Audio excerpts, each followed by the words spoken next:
देखो, अपने चिंतन को संभालना है। हमारे जीवन में कई घटनाएं ऐसी घटती हैं जिनमें हमारे चिंतन में विक्षेप पड़ता है।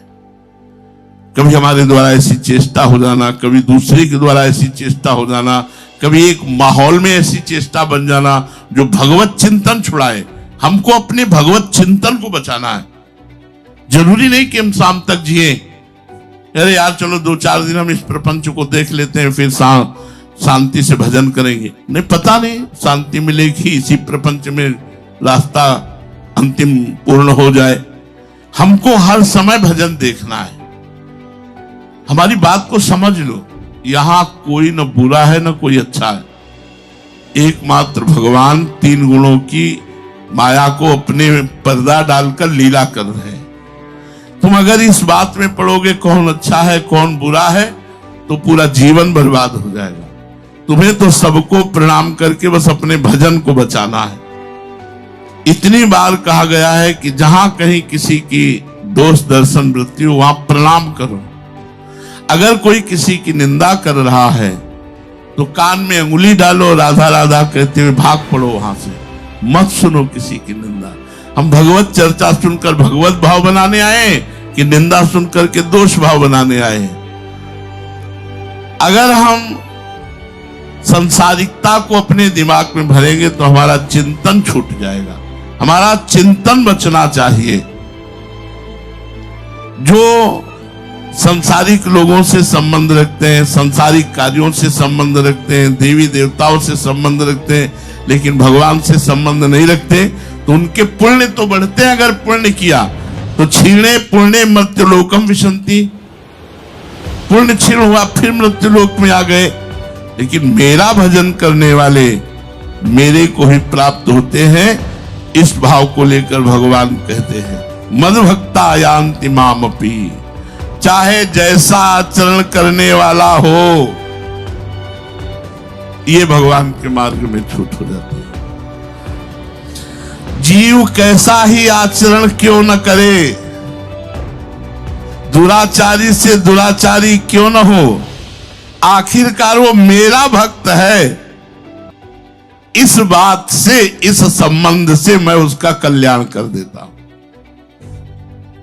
यहां आकर के बात पूर्ण होती है। ये करुणा किसी में नहीं है, न किसी व्यक्ति में है, न किसी देवता में है, न किसी गुरु में है, न किसी संत में है। ये नहीं है, ये नहीं, गुरु में भी नहीं।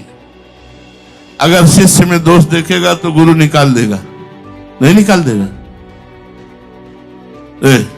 मन से भले ना निकले लेकिन बाहर से हटा देगा। अगर संत तुम्हें अवगड़ी देखेगा तो बाहर निकाल देगा। देवता तो कोई पक्ष लेता ही नहीं, जब विपत्ति आती है वो तो उतना ही पुण्य भर का फल देता है। और मनुष्य जय जयकार हो रही तो साथ में खड़ा है, अगर निंदा होने लगेगी तो देखेगा भी नहीं और हंसी उपहास करके। और अगर आप कहीं निर्धन हो गए और रोगी हो गए तो आपकी गली जाना बंद कर देगा, क्योंकि वो समझेगा कुछ मांग न ले। भगवान के सम्मानित करने वाला कोई नहीं। तो भगवान के सम्मानित ऐसी, जब आचार्य और कृष्णदास जी में, तो आचार्य ने एक दिन देखा श्री विठलनाथ गोस्वामी जी ने कि श्रीनाथ जी जलेबी का भोग पा रहे हैं। जब वो भोग लेके गए तो उनका, हमने जय जय जलेबी का भोग तो लगाया नहीं और बाजार के भोग लगता नहीं, फिर आप ये जलेबी कैसे पा रहे हो? तो बड़े मुस्कुराते हुए कहा, कृष्णदास जो है ना, उन्होंने मानसिक भोग लगाया। एक जगह जलेबी बन रही थी तो देखा, वो ये गरम गरम जलेबी तो श्रीनाथ जी पाते थे, कितना अच्छा। तो पहुंच गई भाव। तो बोले वो कृष्ण, तो उनका कृष्णदास को तो हमने त्याग दिया है। तो उनका, देखो आप आचार्य हो, आप गुरु हो, आप त्याग सकते हो, लेकिन एक बार जिसको हमने स्वीकार किया उसे त्याग नहीं सकते, श्रीनाथ जी ने कहा। तो हुआ ना, गुरु ने त्याग दिया लेकिन इष्ट ने त्याग नहीं किया। उमा राम समहित जगमाही, गुरु पितु मातु बंधु को, उनके समान कोई हित करने वाला। कह रहे मद भक्ता यान्ति मामपि, सब छोड़ सकते हो, क्योंकि सब गुण के पुजारी हो। अवगुण करे समुद्र सम गणत नापनो जान, राई के सम भजन को मानत मेरु समान। समुद्र के समान अपराध बन जाए तो भी लाडली जो मानती नहीं कि अपराध बना। इसीलिए उमा राम स्वभाव जे जाना, ताई भजन तज भावना। ना कोई मनुष्य, ना कोई पदाधिकारी, ना कोई शिष्य, ना कोई संसार का या संसार से जो और भी लोग हैं उनमें देवता ऐसा कोई है कि अवगुणों का पक्ष ले ले, दुराचारी का पक्ष ले ले। वो केवल एक भगवान है, अपिचेतु दुराचारो। इसीलिए भगवान के समान प्यार करने वाला कोई नहीं है। जो दुराचारी से दुराचारी, आचरणहीन है, पर वो मेरा भक्त है, इस बात से मैं कल्याण कर देता हूं। ये बात उसने केवल मेरे से संबंध जोड़ा और आसक्ति और आग्रह पूर्वक विषयों का सेवन किया। आसक्ति और आग्रह पूर्वक, लेकिन संबंध मेरे से जोड़ा, इस बात से मैं उसका कल्याण कर देता हूं। ये समझ के परे की बात है। आसक्ति पूर्वक विषयों को भोग रहा है, इसको कैसे भगवत प्राप्ति होगी? बोले इसलिए भगवान को अपना मान लिया है ना, इसलिए इसको भगवत प्राप्ति हो जाएगी। विषय सेवन उसको नहीं परास्त कर पाएंगे। अगर संसार की आसक्ति और आग्रह है हमारे अंदर और भगवान से जुड़ जाते हैं, तो संसार की आसक्ति और आग्रह एक दिन नष्ट हो जाएगी और भगवान कृपा करके अपना हमें स्वीकार कर देंगे। भगवान का विधान भगवत स्वरूप होता है। भगवान अपनी सत्ता से अपने भक्त का कल्याण करते हैं। जैसे कोई गोद नामे ले ले, बिल्कुल गरीब का लड़का है, दरिद्र है, लेकिन वो खरबपति है, तो हो गया ना खरबपति, तुरंत खरबपति हो गया बिना कमाए। ऐसे ही भगवान की शरणागति है। भगवान की शरण में होते ही जीव जैसा भी मलिन हो, भगवान उसे निर्मल स्वभाव वाला बना देते हैं। भगवान उसे संत बना देते हैं।